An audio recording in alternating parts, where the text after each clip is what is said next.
Boa noite. O número de mortes no trânsito na capital paulista é o maior desde 2015. São quase 1.000 mortos, a maioria motociclistas. Violência em Minas Gerais. Criança é abandonada morta em calçada de Belo Horizonte. Polícia investiga estupro. E você vai ver também. No terceiro episódio da série Caminhos do Desenvolvimento, os desafios de produzir energia e proteger o meio ambiente. Recursos do novo PAC vão priorizar a energia limpa. 17 de janeiro de 2021. Há 3 anos, a primeira pessoa vacinada contra a Covid trazia esperança de volta ao Brasil. Agora, no Rede TV News.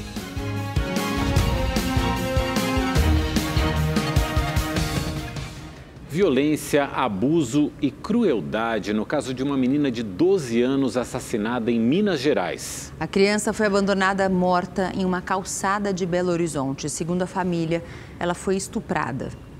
Câmeras de segurança registraram quando Ana Luísa Silva Gomes entra na casa do suspeito junto com ele. Cerca de 3 horas depois, o homem, usando outra camisa, sai do imóvel carregando a garota, aparentemente desacordada.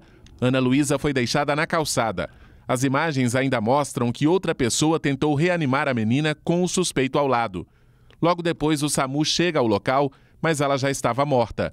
O médico que atendeu a ocorrência disse à Polícia Militar que a vítima apresentava rigidez e que a morte teria ocorrido muito tempo antes da ligação. Segundo a polícia, o dono da casa ao lado onde o corpo foi encontrado informou que o suspeito é sobrinho dele. O homem foi preso em flagrante. Ele relatou que encontrou Ana Luísa num campo de futebol usando droga. Davi Martins Santos, de 25 anos, alegou ter levado a menina para a casa dele depois que ela pediu água. Os dois não se conheciam. Na casa ela teria vindo a ter convulsões e a partir desse momento ele teria acionado o SAMU para poder fazer o atendimento. Então, com base nisso, nós temos que fazer análises diversas, provas ali periciais, e nós não temos como adiantar o prazo final. No imóvel, a PM encontrou cocaína e um preservativo usado que vai ser analisado pela perícia.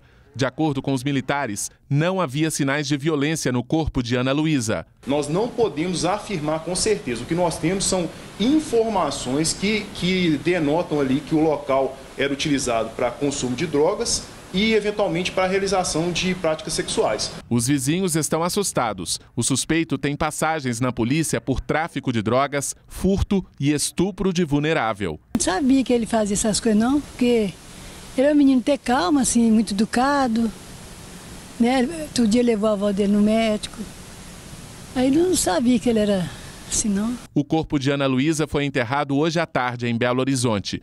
Um tio da garota, que pediu para não ser identificado, disse que ela tinha problemas psicológicos. Um bandido que deveria estar preso ceifou a vida de uma criança de 12 anos. Aonde que uma criança de 12 anos vai sendo usar drogas?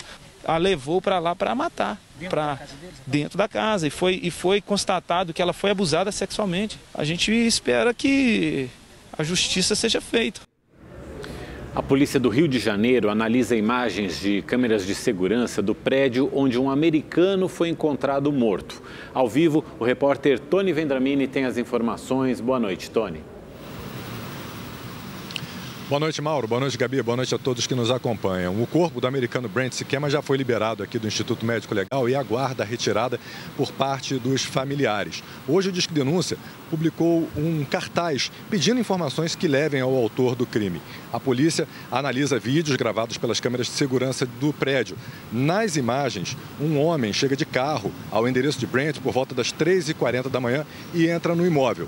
Minutos depois, ele deixa o local, retira das mãos um par de luvas, entra no carro e vai embora. O corpo de Brent, que era sócio de uma galeria de arte em Nova York, foi encontrado por um amigo e apresentava perfurações. A principal linha de investigação é de latrocínio, que é o roubo seguido de morte. Mauro, Gabi. Obrigada, Tony, pelas informações. A Corregedoria da Polícia Militar do Rio de Janeiro apura a conduta do subtenente que enviou mensagens para moradores do bairro Jardim Botânico, na zona sul da cidade, oferecendo segurança privada. Nas redes sociais, o prefeito Eduardo Paes divulgou as imagens enviadas pelo PM aos moradores e um contrato sobre os serviços que seriam prestados. A Polícia Militar disse que o comando da corporação não compactua com desvios de conduta práticas ilegais ou abuso de autoridade e que os envolvidos, caso condenados, serão punidos com rigor. A Polícia Civil investiga a denúncia. E a Polícia Civil de São Paulo pediu a prisão de mais 6 suspeitos de envolvimento no sequestro do ex-jogador de futebol Marcelinho Carioca. 4 já estavam presos preventivamente. A gente fala ao vivo com a repórter Estela Freitas, que traz os detalhes para a gente. Boa noite, Estela.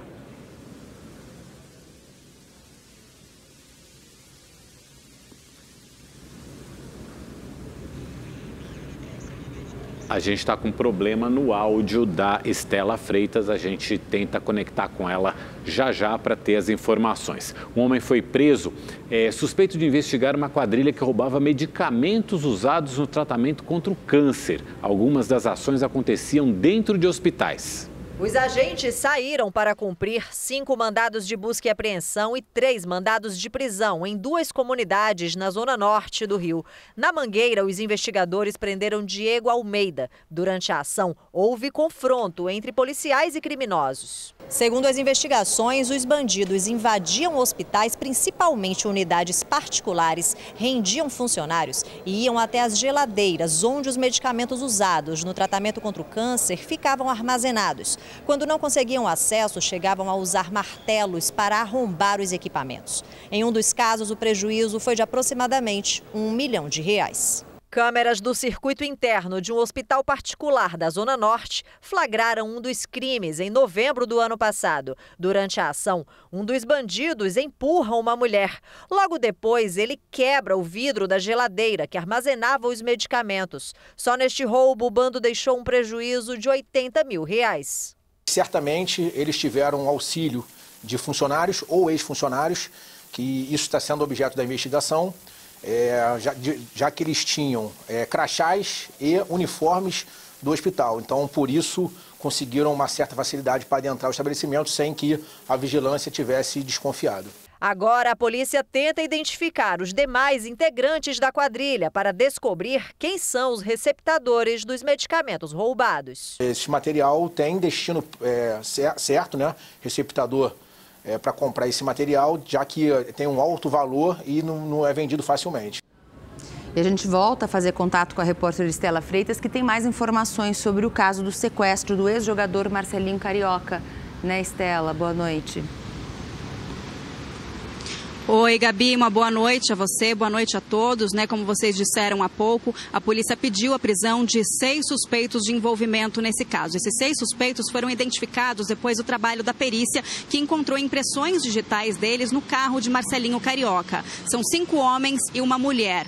Segundo os investigadores, eles são apontados como os responsáveis pelo sequestro. O grupo foi indiciado por associação criminosa, receptação, roubo, extorsão mediante sequestro e lavagem de dinheiro. Agora o caso será analisado pelo Ministério Público e pela Justiça. Outras 4 pessoas já estão presas. São 2 homens e 2 mulheres que confessaram participação no envolvimento de movimentação de contas para receber o dinheiro.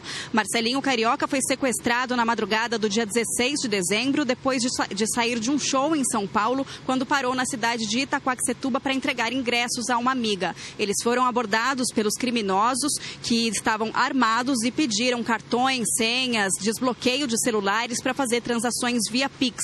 Depois eles foram levados a um cativeiro, onde foram ameaçados e coagidos a gravar um vídeo que viralizou na internet. Nele, o ex-jogador disse que saiu com a mulher casada e que o sequestrador era o marido dela. Depois de libertado, ele disse aos investigadores que essa história foi inventada para despistar a polícia. Mauro, Gabi. Estela Freitas com as informações ao vivo de São Paulo. Obrigado, Estela. Há exatos 3 anos, no dia 17 de janeiro de 2021, a primeira dose de uma vacina contra a Covid-19 era aplicada aqui no Brasil. Hoje já são aí mais de 520 milhões de doses aplicadas. Isso marca o início da vitória sobre uma doença que paralisou o mundo. No Brasil, o primeiro caso registrado de Covid-19 foi no dia 26 de fevereiro de 2020. A primeira morte aconteceu em 12 de março do mesmo ano. A situação se agravou. Veio a quarentena Locais públicos foram fechados, as ruas ficaram vazias. As regras sanitárias exigiam o uso da máscara, do álcool em gel e o distanciamento social. Foi bem dolorido, desgastante, perdas, né? Foi bem triste mesmo, de verdade. Uma dor que não será esquecida. Máquinas abrindo covas. Enterros sem a presença de familiares. Falta de oxigênio e de equipamentos básicos nos hospitais. A sociedade estava sendo derrotada pelo vírus. As restrições não evitaram as mortes. Muitos que tinham a missão de salvar vidas sucumbiram diante do vírus. Foi muito triste, porque assim, de colega de serviço, profissionais de enfermagem, eu acho que eu perdi uns 7.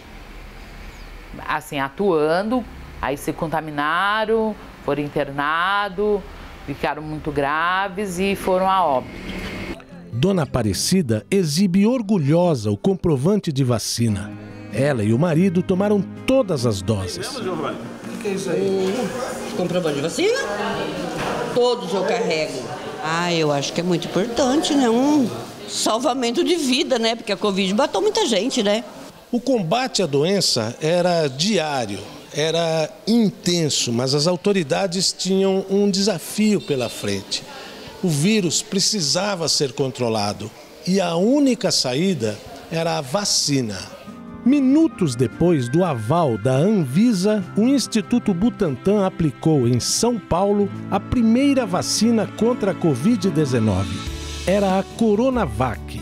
Naquele momento, o Brasil já tinha registrado mais de 210 mil mortes por Covid. A escolhida para receber a primeira dose foi Mônica Calazans, enfermeira, diabética, hipertensa, com sobrepeso, pertencente ao grupo de risco. No dia 17 de janeiro de 2021, às 3h30 da tarde, o Brasil viu nascer a esperança. Aquele momento foi um momento de emoção, não só para mim, mas para todos os brasileiros, né? Eu sempre falo que no dia 16 nós não tínhamos esperança nenhuma, né? Eu deitei, quando foi no dia 17, às 15h10 mais ou menos, eis que todos os brasileiros tinham esperança da vacina. Porque eu sempre fui categórica, a única coisa para salvar as pessoas contra o Covid seria a vacina. Aliás, é a vacina. Mais de 518 milhões de doses monovalentes e mais de 32 milhões de doses bivalentes chegaram à população brasileira por meio do SUS. Seu Adelino, 71 anos, foi um que abraçou a imunização. O senhor tomou vacina? Tomei, todas elas. Graças a Deus, tem que tomar, né? E quando o senhor pegou Covid, o senhor já tinha tomado vacina? Já tinha tomado, por isso que eu acho que não deu tanto efeito assim. A partir deste ano, a imunização contra a Covid entrou no calendário nacional de vacinação e passou a ser anual para crianças e grupos prioritários. Crianças de 6 meses a menores de 5 anos e os grupos com maior risco de desenvolver as formas graves da Covid. Em 2024, 101 pessoas morreram por Covid e aproximadamente 20 mil foram infectadas, um número cada vez menor. O infectologista Hélio Baixa participou da elaboração da estrutura de campanhas de vacinação no Brasil nos anos 70. Ajudou a erradicar a poliomielite, sarampo e varíola. Ele aponta a vacina como a grande responsável pela vitória contra a doença no país. Essa é uma vacina que foi feita e foi desenvolvida rapidamente com uma grande investimento de dinheiro, de inteligência e de esperança. Gente, acreditem na vacina. A vacina, você tem que completar seu ciclo de vacinação. Importantíssimo a gente se vacinar, não só contra a Covid, contra todas as doenças. As vacinas salvam vidas, tá aí a prova. Um levantamento do Sebrae mostra que só em 2023, mais de 140 mil pessoas se tornaram micro ou pequenos empreendedores no ramo da beleza no Brasil. A Sara começou a trabalhar com beleza em 2022. Naquela época, ela atendia na sala da casa dos pais. Com o tempo, a clientela foi aumentando e em janeiro do ano passado, ela resolveu dar um passo profissional importante. Se tornar uma microempreendedora individual, MEI, e abrir o próprio salão de beleza. No começo, só Sara e mais 2 pessoas trabalhavam no salão. Hoje já são 6 funcionários. E não foi só isso que aumentou desde o começo do ano passado. A conta bancária também.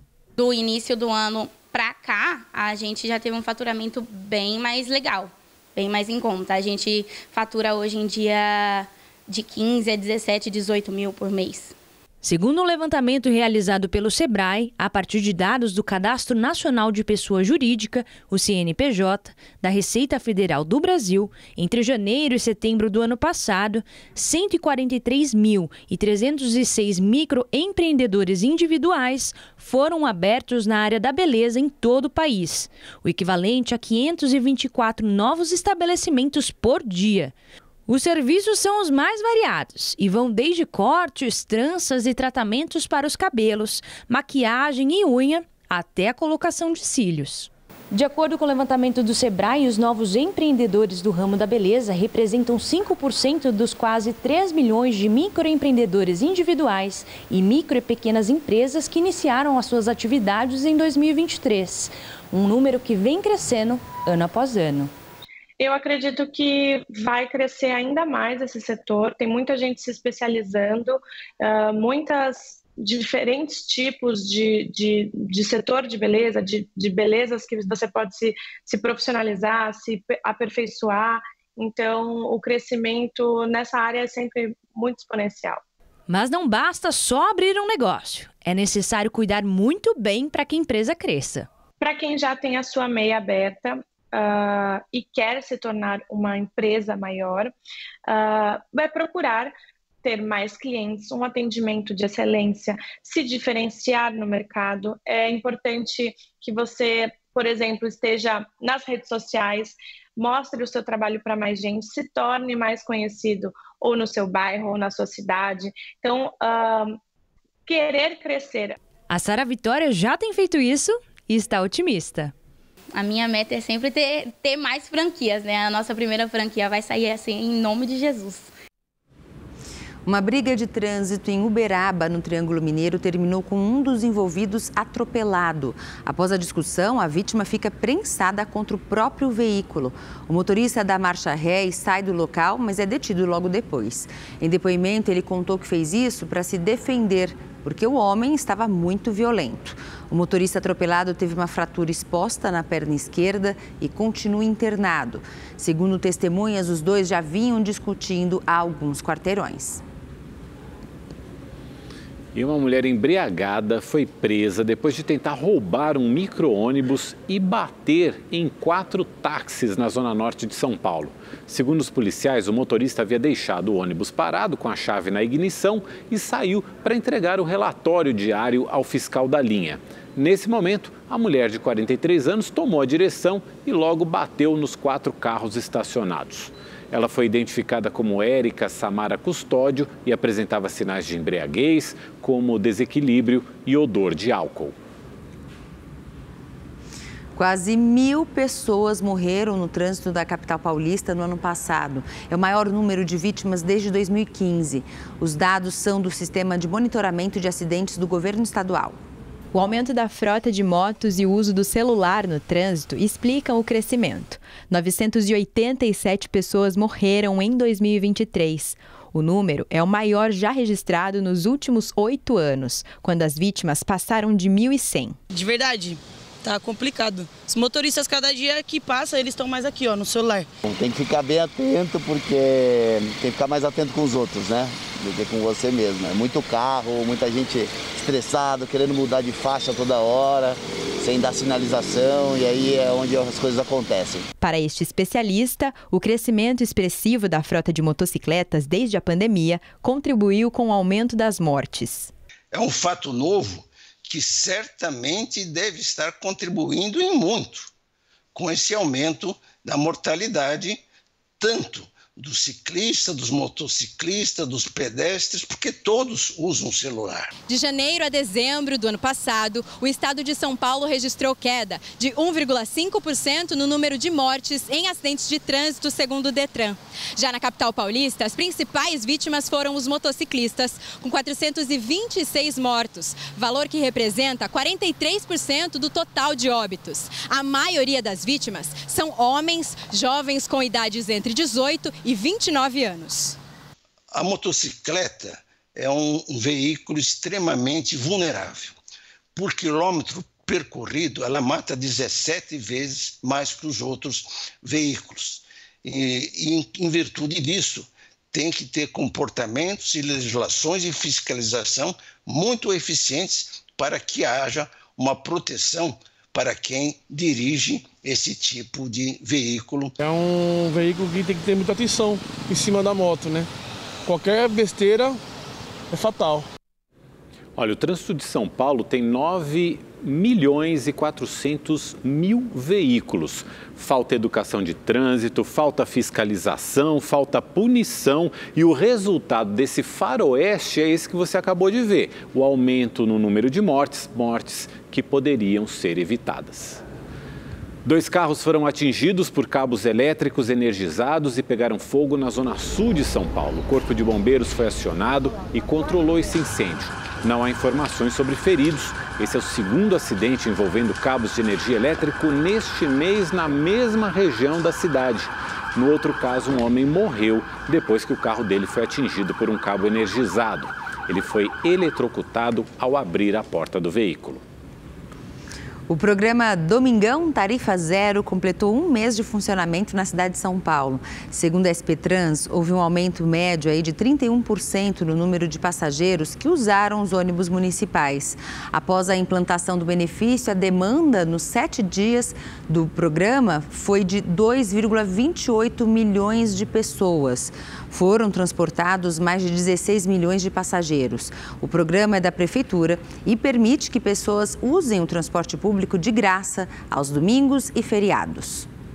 O número de cartões de transporte público emitidos pela Companhia Paulista de Trens Metropolitanos para trabalhadores desempregados subiu 9% em 2023. Ao todo, foram mais de 600 mil embarques feitos de forma gratuita nas estações de São Paulo e na região metropolitana. O seu José pulou cedo da cama e veio da Vila Gustavo até a estação Palmeiras Barra Funda para dar entrada na credencial para trabalhadores desempregados, oferecida pela CPTM, que dá a ele o direito ao acesso gratuito às linhas de metrô e da CPTM. Tem 30 dias que eu estou desempregada, estou fazendo bico, mas tem a dificuldade do passe livre, né? E aí, através da prefeitura, com certeza, a CPTM, a gente consegue esse passe para a gente poder estar se deslocando para conseguir um trabalho fixo. E ele não é o único. Só no ano passado, a CPTM emitiu mais de 24 mil cartões de transporte para profissionais desempregados, 9% a mais que em 2022.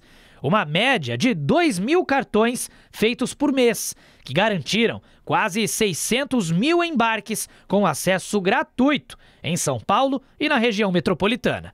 O benefício, que é válido por 90 dias, tem o objetivo de ajudar o profissional desempregado a se deslocar pela cidade em busca de uma nova oportunidade de trabalho e também de cumprir com os compromissos, como entrevistas de emprego e processos seletivos. O serviço de atendimento é feito somente aqui no posto da CPTM, que fica na estação Palmeiras Barra Funda. Mas para conseguir esse credenciamento, é necessário cumprir alguns requisitos. Para solicitar o benefício, que é pessoal e intransferível, é preciso que o trabalhador tenha sido demitido há no mínimo 30 dias ou até no máximo 180 dias depois da demissão. E é necessário apresentar alguns documentos, como o RG, CPF, o termo de rescisão do contrato de trabalho e a carteira de trabalho, que pode ser tanto física como digital. Todo o processo é bem rápido, leva em torno de 10 a 15 minutinhos. Se toda a documentação estiver em dia, ele já sai com essa credencial no mesmo dia. tá? Saindo com essa credencial, ele pode utilizar o sistema metroferroviário, pode usar CPTM, pode usar o metrô por todo esse período de 90 dias. Para acessar as linhas de trem e do metrô, basta que o passageiro apresente a credencial emitida pela CPTM junto com a carteira de trabalho aos funcionários das estações. Feito isso, é só aproveitar o benefício enquanto ele durar. Eu espero não poder usar ele durante os 90 dias, que seja por menos desses 90 dias, que aí vai dispensar, vai valer para outro, né? Depois de 5 anos tramitando no Congresso, foi sancionada a lei que estabelece diretrizes para a valorização dos profissionais da educação básica da rede pública. A gente vai a Brasília falar com a repórter Maria Ferreira, que tem as informações para a gente. Boa noite, Maria. Boa noite, Mauro, Gabi, boa noite a todos que nos acompanham. Olha, essa nova legislação, ela fixa a jornada de trabalho em 40 horas semanais. Só que aí, em parte dela, o professor deve dedicar aos estudos, planejamento e também à avaliação. Ela ainda garante que o ingresso à carreira seja feito exclusivamente por meio de concurso público. Esse texto ainda se preocupa, inclusive, com o número de alunos por sala de aula, o número de turmas por professor e também o volume de atividades extra-classe. O texto da lei também dá diretrizes sobre o plano de carreira dos profissionais da educação básica, sobre o ambiente de trabalho e ainda a formação continuada desses profissionais. Ele também dá orientações de como implementar essas normas. E aí, esse texto, essas normas e diretrizes alcançam quem? Professores e também aqueles profissionais que exercem atividades de suporte pedagógico, como, por exemplo, a direção escolar, supervisão e orientação, além dos profissionais que também dão suporte técnico e administrativo. Volto com vocês no estúdio. Obrigada, Maria. Boa noite para você. A lei para garantir uma política de cidadania para a população de rua foi sancionada pelo presidente Lula. Um dos objetivos é preparar esse público para o mercado de trabalho. A Política Nacional de Trabalho Digno e Cidadania tem a missão de promover direito ao trabalho, renda, qualificação e escolaridade. Jovens entre 15 e 29 anos devem ser incluídos em programas de aprendizagem e inserção no mercado de trabalho. União, estados e municípios poderão firmar convênios com entidades públicas e privadas. Os órgãos públicos devem garantir vagas nas escolas em tempo integral para os ensinos fundamental e médio. As empresas que participarem de licitação pública terão que priorizar a contratação de aprendizes adolescentes que hoje vivem nas ruas. Além disso, a política para a população em situação de rua também cria bolsas de incentivo financeiro para quem participar de cursos de qualificação profissional. A proposta deve priorizar aquelas pessoas que já estão no cadastro único do governo. A medida foi publicada hoje no Diário Oficial da União. A Polícia Federal fez mais uma ação de combate ao garimpo ilegal na terra indígena Yanomami. Com o apoio das Forças Armadas, os policiais foram para áreas da terra indígena Yanomami que voltaram a ser ocupadas por garimpeiros em Roraima. Ninguém foi encontrado no local e, por isso, não houve prisões. Mas os agentes apreenderam armas, munição e coletes à prova de bala. A operação é resultado do cumprimento de decisões do Supremo Tribunal Federal. Em novembro do ano passado, o STF atendeu um pedido da Defensoria Pública da União para que o combate aos crimes praticados dentro de territórios indígenas voltasse a ocorrer. Há um ano, o governo decretou situação de emergência na região, que recebeu ajuda humanitária para salvar os Yanomami de casos graves de desnutrição, malária e invasão de garimpeiros. A ministra dos Povos Indígenas, Sônia Guajajara, admitiu que é difícil controlar a crise em terras indígenas da Amazônia. Não resolveu, possivelmente que não se resolverá em 2024. Primeiro se pensou que fosse somente uma crise sanitária, mas logo, imediato, entendemos que não era somente uma crise sanitária. Tinha toda essa questão ali do garimpo. O helicóptero que caiu em São Paulo e deixou 4 pessoas mortas colidiu com a vegetação em Paraibuna, no interior do estado. As informações foram divulgadas hoje pelo CENIPA, o Centro de Investigação e Prevenção de Acidentes Aeronáuticos. A análise ainda está em fase inicial, mas segundo o órgão, o helicóptero sofreu danos de natureza substancial. Os destroços foram localizados após 12 dias de busca e os corpos encontrados ao lado da aeronave.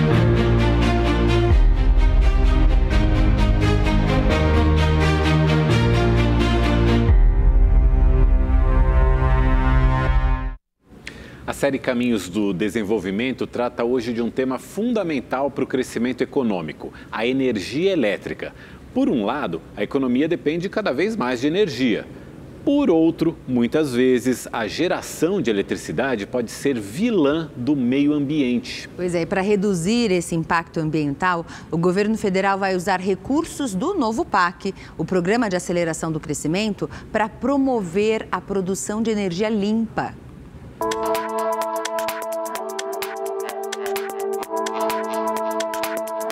Um ano de economia. Os comerciantes dessa feira, em Brasília, sentem um alívio no bolso desde que instalaram placas de geração de energia fotovoltaica. Nós estamos economizando em torno de R$15 mil por mês de pagamento de energia. A economia anual é em torno de 180 mil. Com essa economia, o investimento feito nas placas será recuperado em 4 anos. E o meio ambiente agradece. Nosso empreendimento deixou de despejar em torno de 26 toneladas de CO2 por ano e além de ter economizado em torno de 180 árvores.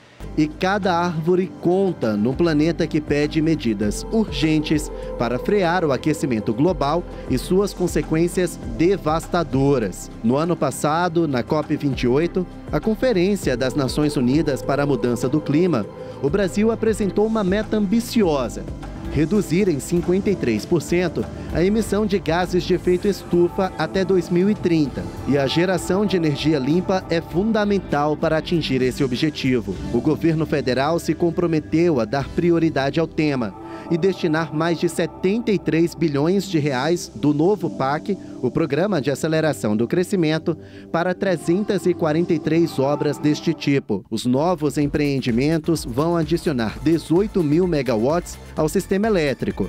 Isso significa ter cerca de 18% a mais de energia disponível nos dias de maior consumo de eletricidade no país. Das verbas do PAC, a geração eólica, que usa a força do vento, terá 22 bilhões de reais para investir em 120 projetos. As turbinas serão instaladas em 6 estados do Nordeste. Também estão previstos a construção de 20 pequenas centrais de hidrelétricas e 8 bilhões de reais para usinas termoelétricas, sendo 3 a gás e 2 com fontes renováveis. A maior parte dos recursos vai para usinas fotovoltaicas, as solares, com investimentos de 41 bilhões de reais. Neste parque, a cerca de 20 quilômetros do centro de Brasília, está a primeira usina fotovoltaica de solo instalada no Brasil para alimentar o setor público. A energia gerada aqui atende 46 prédios do governo do Distrito Federal. Com 1.310 placas fotovoltaicas, a economia é de R$1 milhão por ano. Além do setor público, os brasileiros têm aderido a este tipo de energia em casa e nos negócios. Segundo a Associação Brasileira de Energia Solar Fotovoltaica, o país superou a marca de 2 milhões de sistemas instalados em telhados, fachadas ou mesmo no chão. Hoje você consegue ter seu retorno do seu investimento num prazo aí de 24 a 30 meses, ou seja, em 2 anos você já tem o retorno do seu investimento, com a vantagem de que você vai estar produzindo uma energia limpa, sustentável, sem agredir o meio ambiente. No Ceará, a usina de mini geração instalada no Centro de Treinamento do Trabalhador Cearense é a maior do estado. 895 placas solares geram energia para laboratórios dos cursos profissionalizantes. Com os recursos do novo PAC, o governo do estado pretende instalar mais placas solares para economizar dinheiro público. Em 2015 para cá, né, já tem esse protagonismo de energia fotovoltaica. Hoje a gente já pensa em ampliar esse benefício ao meio ambiente, de formação de pessoas, de atração de empresas desse setor para esse ambiente que assim começa a surgir como um mercado e como solução também para a humanidade.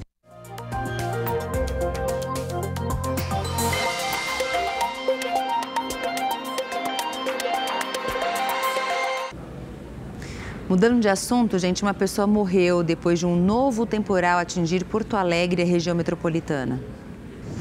Na capital gaúcha, ruas ficaram bloqueadas com a queda de pelo menos 150 árvores. E mais de 1 milhão de pessoas estão sem o abastecimento de água após falta de energia.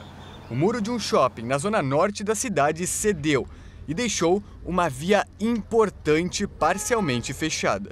O prefeito Sebastião Melo confirmou que serviços essenciais como hospitais foram atingidos. Em 1 hora, choveu mais da metade do previsto para o mês de janeiro. Começando pelo pronto-socorro, nós estamos com queda na energia, tem geradores, pode faltar água, né, e aí tem que ter caminhão-pipa para abastecer, tem asilos, tem uma série de prioridades. Na região metropolitana, mais estragos.